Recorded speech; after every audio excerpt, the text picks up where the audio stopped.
In front of me is Infinix Hot 50 Pro Plus, and today I would like to show you how you can turn on and use voice typing. Begin by launching your keyboard and clicking on microphone icon at the top right corner. Then hit while using the app and start typing. To stop, tap on the same microphone. Or simply stop talking. You can also tap on the same microphone and then select the little icon right next to it. Then select next and done.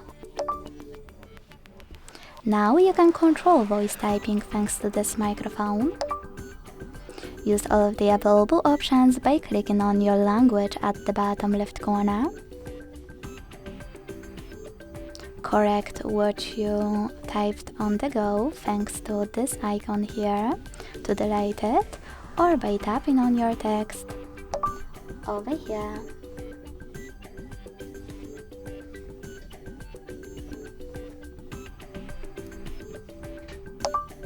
Like that.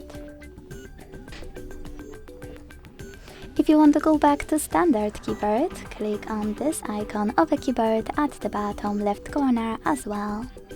Thanks so much for watching. If you enjoyed this video, leave a like, comment and subscribe. Bye!